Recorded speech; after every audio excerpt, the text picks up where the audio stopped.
Bonjour à tous et bienvenue dans cette nouvelle vidéo de l'original. Vidéo qui sort quelques jours après sa date de sortie prévue initialement. Si vous avez un petit peu suivi l'actualité de la chaîne, vous devriez logiquement savoir pourquoi. D'ailleurs, si vous ne comprenez pas pourquoi, je vous invite à cliquer sur le lien qui est en haut de l'écran. Je vous informe que cette vidéo va être dans une ambiance un petit peu plus calme que d'habitude et un petit peu moins axée sur les blagues. Ceci pour une raison très simple, c'est qu'elle va aborder une période de l'histoire qui a été une véritable boucherie.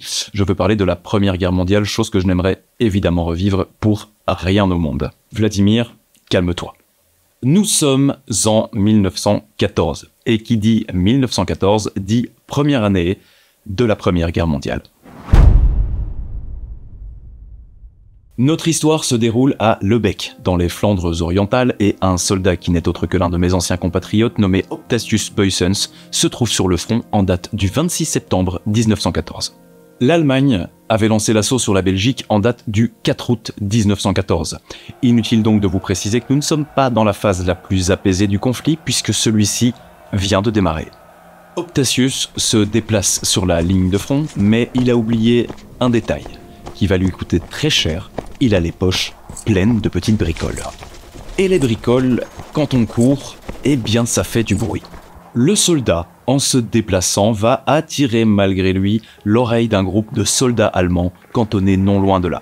Les soldats allemands vont donc assez vite se rendre compte qu'il y a quelqu'un qui court en face d'eux et que c'est forcément quelqu'un du camp adverse. La sentence sera sans appel.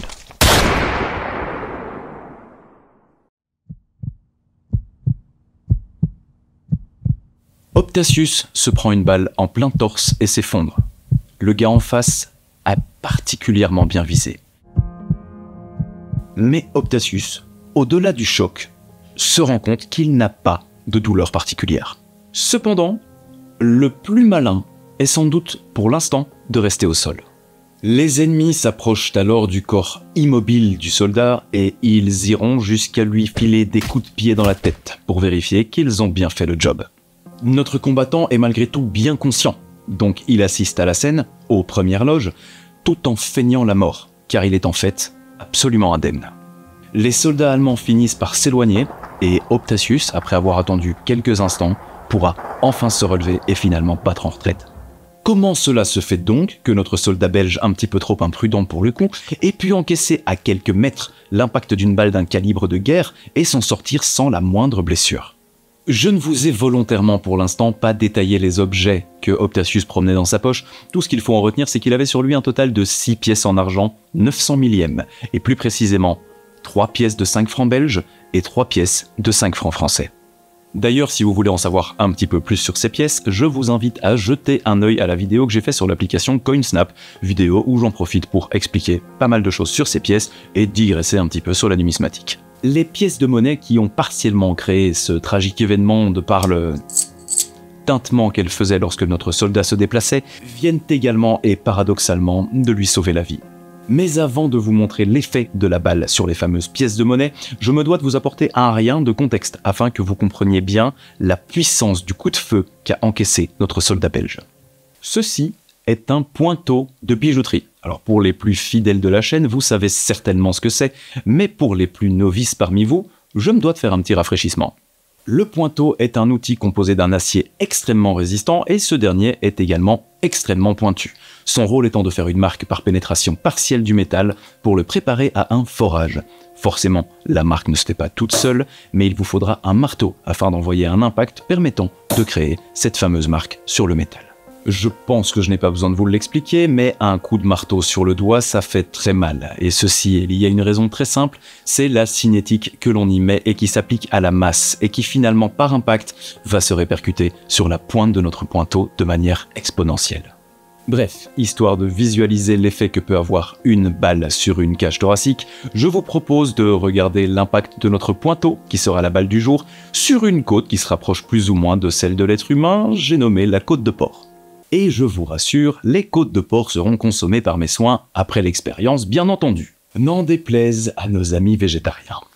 Je suis bien conscient que plein de paramètres entrent en ligne de compte, comme le support de la côte qui va jouer un rôle d'amortisseur, le fait que le pointeau soit déjà en contact avec la côte, mais laissez-moi développer mon propos et je pense que vous allez comprendre où je veux en venir. Le résultat est très clair et les dommages sont tels que s'ils avaient été appliqués sur la cage thoracique d'un soldat belge, quoique un petit peu plus résistante que celle d'un soldat français, on peut imaginer sans mal que le projectile aurait traversé les côtes, les os et la chair pour créer des dommages irréversibles sur ce qui se trouve à l'intérieur de cette cage thoracique et qui est la plupart du temps un organe vital. Et je vais maintenant envoyer le même impact avec le même pointeau sur un seul des 6 objets se trouvant dans la poche d'Optatius au moment où il s'est pris la balle. Une seule pièce de monnaie, identique aux 6 pièces de monnaie qui se trouvaient dans la poche d'Optatius au moment où il a reçu l'impact de balle, et j'aime autant vous dire que je vais y aller franchement. La pièce est à peine déformée, on y voit clairement l'impact, mais à aucun moment je ne suis passé au travers. Si j'avais mis le même coup de pointeau sur le caméraman qui se trouve actuellement de l'autre côté de l'écran, je pense qu'on peut imaginer sans mal que le pointeau serait rentré entièrement jusqu'à ce qu'on ne le voit plus. Il est donc maintenant temps de vous montrer la gueule des pièces que Optatius a retrouvées dans sa poche après sa mauvaise rencontre. Et c'est plutôt impressionnant. Le projectile a traversé 3 des 6 pièces et a déformé les 3 autres avant de changer de trajectoire sous la résistance du métal. Et après la petite expérience que je viens de faire, cela va logiquement vous donner une petite idée de la puissance cinétique qui était contenue par le projectile qui n'aura finalement pas atteint notre héros du jour. Je vous disais plus tôt dans la vidéo que Optatius s'en sort indemne, alors on n'en a pas la certitude, car malgré que le projectile ne l'ait pas transpercé, on peut imaginer malgré tout que l'impact sur les pièces de monnaie, diffusées sur une surface si petite, a quand même peut-être bien dû lui briser des côtes ou lui faire un solide hématome. Il a quand même dû avoir très mal, et il a dû feindre la mort avec cette douleur, tout en prenant des coups de pied dans la gueule de la part de soldats allemands probablement complètement euphoriques d'avoir fait une victime dans le camp d'en face. Respect. Optatius survivra à cette guerre, et survivra même à la seconde, puisqu'il disparaîtra en 1958, cédant les pièces, donc ce souvenir de famille, à son fils Philippe, qui lui-même les mettra à disposition de son fils Vincent, qui partagera l'histoire de son grand-père sur un post-Reddit en 2018. Vincent expliquera qu'il ne pensait pas que sa publication aurait pu remporter un tel succès, car elle a été vue et partagée des millions de fois sur Reddit, et cette aventure sera même relatée jusque sur la chaîne TV de la BBC. Et cette histoire finira par nous apprendre une chose, c'est que l'argent, de par ses propriétés physiques et sa malléabilité, se prêtera pour l'occasion très bien à la fonction de gilet pare-balles partiel. Je viens de vous parler de pièces de monnaie en argent. Alors il n'y a pas que des pièces de monnaie en argent, il y en a dans d'autres métaux, et à chaque métal son effet, puisque l'histoire d'Optatius, quoique incroyable, n'est pas un cas isolé.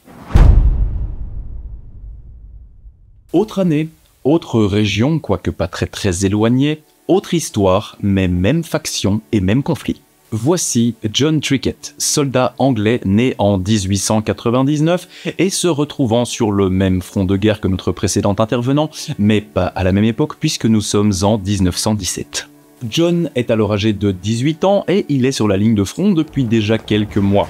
Car oui, John était motivé et il a donc menti sur son âge de majorité afin de pouvoir rejoindre l'armée britannique. Initialement, John est un gars issu du milieu agricole de la région du Lincolnshire, et il ne sera pas seul à être mobilisé au front puisque 2 de ses frères seront également amenés sur le conflit ayant à l'heure actuelle lieu dans le nord de la France. John fut décrit par sa petite fille comme un homme très doux et comme un grand amoureux des animaux, et il supportait d'ailleurs très mal la manière dont les chevaux étaient traités sur le champ de bataille. N'en déplaise aux carnivores, pour le coup. Le soldat se retrouve donc sur la ligne du front de l'Ouest où la bataille fait rage.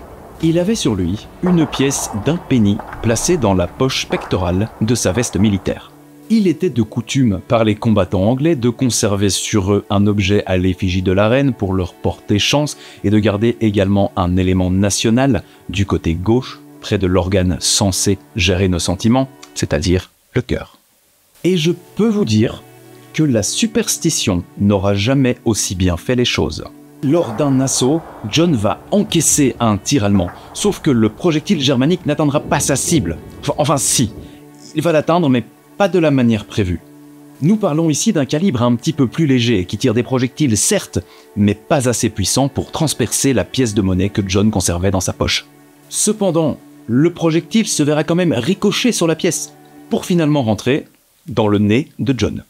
Vous avez bien entendu la balle allemande destinée à se loger dans un cœur finira finalement dans des fosses nasales, ressortant par une oreille et lui blessant au passage la main.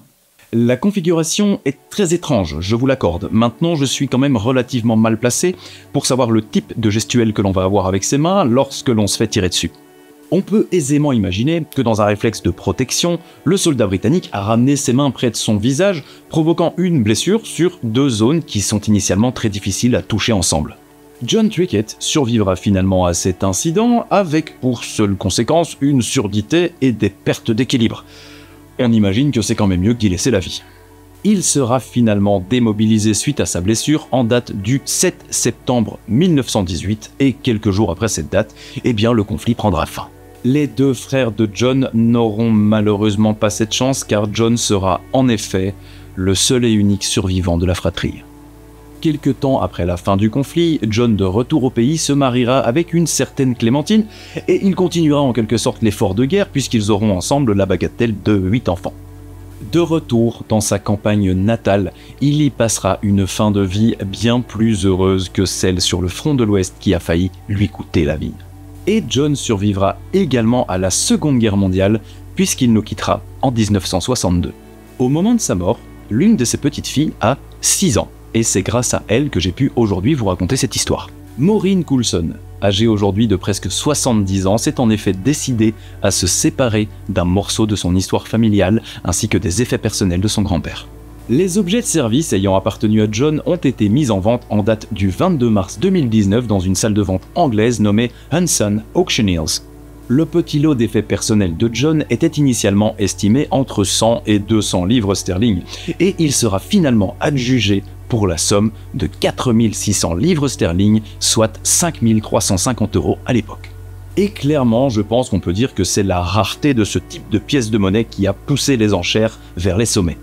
L'un des experts de la vente déclara que, avant cette pièce de monnaie, il n'en avait jamais eu d'autres, mais suite à la médiatisation de cette vente, 2 pièces de monnaie comportant des impacts de balles suite à des conflits armés ont refait surface sur le devant de la scène commerciale. Nous voici finalement arrivés à la fin de cette vidéo qui, je l'espère de tout cœur, vous aura plu.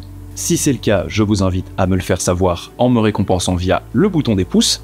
Si les aventures de nos deux protagonistes du jour vous ont donné envie d'en savoir plus sur des objets anciens, je vous rappelle que vous avez toujours mon site internet à disposition sur lequel je revends des bijoux auxquels je redonne vie à l'aide de toute mon équipe. Chacune de ces pièces étant équipée d'1 an de garantie et un certificat d'authenticité et vous bénéficiez toujours de 10% de remise avec le code YouTube10. Si ce genre d'histoire vous plaît, évidemment pensez à vous abonner à la chaîne afin de suivre d'autres histoires dans le même genre. D'ici à la prochaine vidéo, prenez soin de vous, je vous embrasse. Ciao!